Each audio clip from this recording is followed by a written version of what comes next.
Olá, amigos, telespectadores e internautas. Shalom Aleichem, paz seja convosco. Eu sou o Rav Shai Ben Yehudá e este é o programa Or Teshuvá, ou Luz para a sua Teshuvá. E o nosso objetivo é dar uma oportunidade àqueles que querem servir ao Eterno, que querem servir ao Eterno de acordo com o ensinamento de Yeshua, o Mashiach judeu, e aprender como vivia a congregação do primeiro século.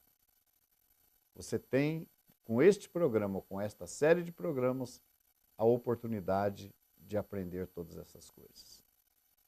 No programa de hoje, eu quero falar com vocês sobre a situação dos gentios. Yeshua, dos gentios dentro da comunidade. Nós sabemos que, a princípio, a gente já tem falado aqui, Yeshua, primeiramente, ensinou o nosso povo e ordenou que os seus discípulos se limitassem a ensinar apenas as ovelhas perdidas da casa de Israel.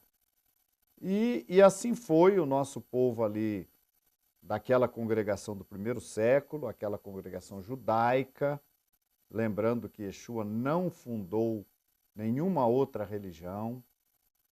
A congregação estabelecida por Yeshua era uma continuidade do judaísmo. Isso é muito importante. A gente sabe, por exemplo, que naqueles dias Yeshua frequentou o templo, muitas vezes ensinando no templo. Yeshua ensinava nas sinagogas.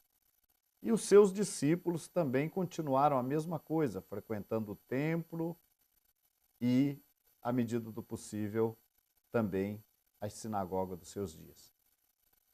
Mesmo Shaul HaShalir, depois já, que aparece depois, já ali no início da era apostólica, Shaul HaShalir também se dedicava a visitar as sinagogas fora de Eretz Israel, fora da terra de Israel, para, naquelas sinagogas, compartilhar a boa nova a respeito do Mashiach Yeshua e da sua obra.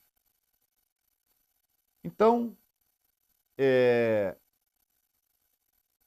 Yeshua disse uma certa vez, está lá no Evangelho de João, eu ainda tenho outras ovelhas que não são deste aprisco, mas convém agregá-las e haverá um rebanho e um pastor. O que isso significa? Significa, Yeshua estava, obviamente, falando ali da comunidade gentílica, daqueles que haveriam de crer nele dentre os gentios. Tenho outras ovelhas que não são deste aprisco. Agora, é muito importante nós analisarmos, no caso, os primeiros gentios que vieram a fazer parte da comunidade de Yeshua, e esses primeiros gentios foram Cornélio e os seus familiares, e a gente vê a maneira maravilhosa com que Deus agiu com Cornélio. Diferentemente do que se fala hoje. Cornélio era um homem justo, temente a Deus. Nós vamos ver aqui nos escritos da Brit Hadashah, em Atos, no capítulo 10, esta primeira família de gentios a fazerem parte da congregação. Havia em Cesareia um varão por nome Cornélio, varão centurião da corte chamada italiana, piedoso e temente a Deus com toda a sua casa, o qual fazia muitas esmolas ao povo e de contínuo orava a Deus. Cornélio foi o primeiro gentil a fazer parte da comunidade dos dias de Yeshua, dos dias dos apóstolos. E o texto diz que Cornélio era piedoso e temente a Deus com toda a sua casa, e que ele fazia continuamente tzedaká, ou esmolas, ao povo, e que ele orava de contínuo a Deus.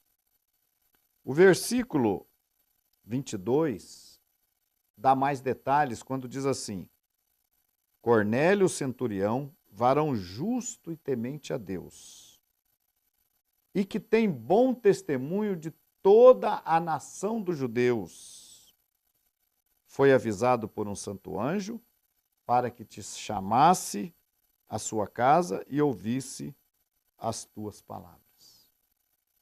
Veja bem, Cornélio era um oficial romano que morava ali em Eretz Israel, a serviço de Roma, mas ele já vinha há algum certo tempo conhecendo, aprendendo, quem sabe ele frequentava a sinagoga todos os sábados, ele estava aprendendo com o povo judeu a respeito da Torá, dos ensinamentos da Torá, e conforme diz lá em Devarim 31, ele estava ouvindo, aprendendo, crendo, tendo fé e obedecendo a Torá.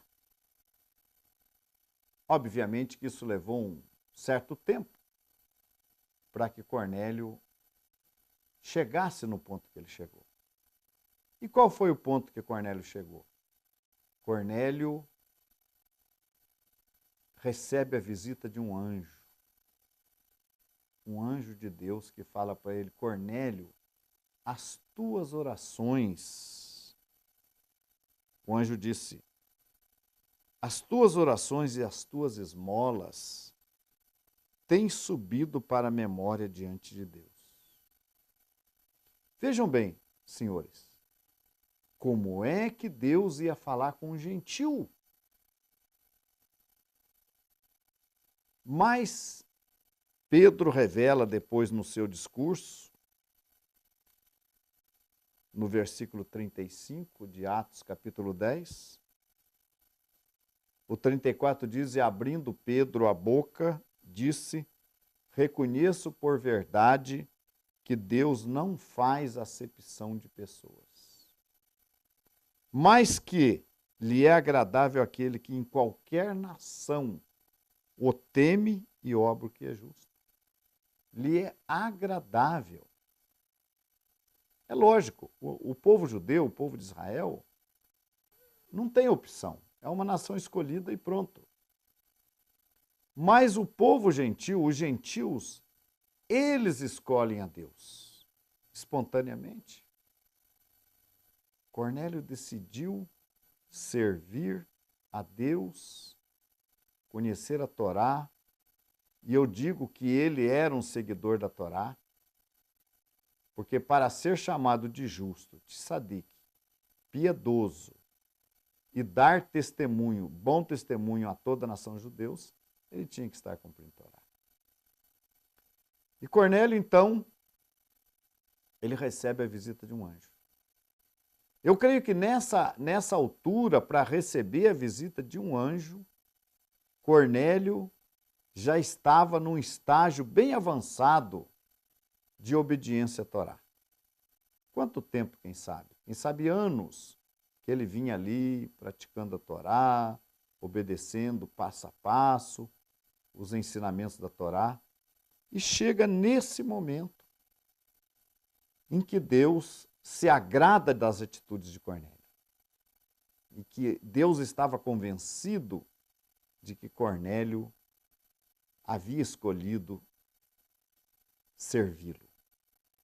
E Cornélio recebe a visita de um anjo, e esse anjo manda que Cornélio chame Pedro, e Pedro vai e expõe ali a palavra a Cornélio aos seus, e por fim, o Ruach HaKodesh é derramado sobre Cornélio e os seus familiares, e Pedro então pergunta aos 6 irmãos que o acompanharam se podia ou não fazer a tevilá daqueles, ou se podia recusar a tevilá àqueles que haviam sido purificados pela fé, ao que não houve nenhuma contestação, nada contra, e Pedro ordena então o batismo a Cornélio.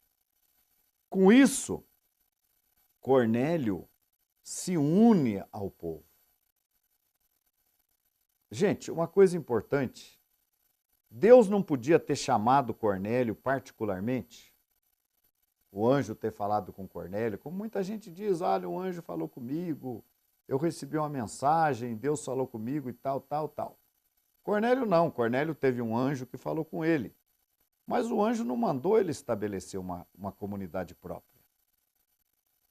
Se fosse hoje, talvez, né, as pessoas entendem que poderia ter sido assim, mas por que Deus não mandou Cornélio estabelecer a sua própria comunidade? Por que Deus não falou para Cornélio, Cornélio, tem vários gentios aqui em Eretz Israel que querem me servir, funda aí para você aí um ministério, Cornélio, uma congregação, e você vai ser o líder, você vai ser o principal da congregação aí. Forma uma congregação para você. Não. Deus falou com Cornélio, manda chamar, por meio do anjo, né? Manda chamar a Simão, que tem por sobrenome Pedro. Ele dirá palavras mediante as quais será salvo. Então Deus coloca Cornélio em contato com Pedro, coloca Pedro, Quefas, em contato com Cornélio, e Cornélio, dessa maneira, é integrado à comunidade a partir do momento que ele recebe o batismo. Ele já estava com a Torá no seu coração, cumprindo a Torá. Eu acredito, entendo que Cornélio, o próximo passo de Cornélio, já dentro da comunidade, seria a circuncisão para receber o selo da justiça da fé, como nosso pai Abraão Avino recebeu após 24 anos servindo a Deus. Então Cornélio, ele era um cumpridor da Torá e ele se une. E ele se une de que maneira? Pelo batismo. Eu quero que vocês prestem bem atenção.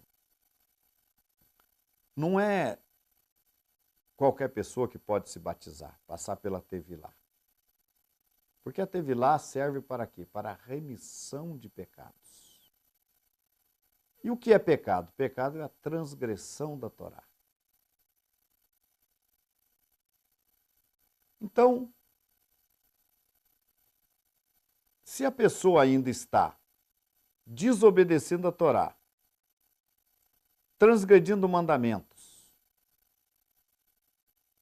como é que ela vai ser batizada? Para perdão de pecados, sendo que ela está vivendo ainda em pecados. Então se faz necessário que o gentil arrependa-se dos seus pecados para passar pela Tevilá, para ser batizado. E Cornélio, então, já naquela altura, cumprindo a Torá, agradando a Deus, Deus mandando até um anjo falar com ele naquele momento, Deus manda Pedro a Cornélio para que Pedro batizasse a Cornélio, dissesse palavras mediante as quais Cornélio seria salvo e fizesse a sua Tevilá para a remissão de pecados. Continue conosco.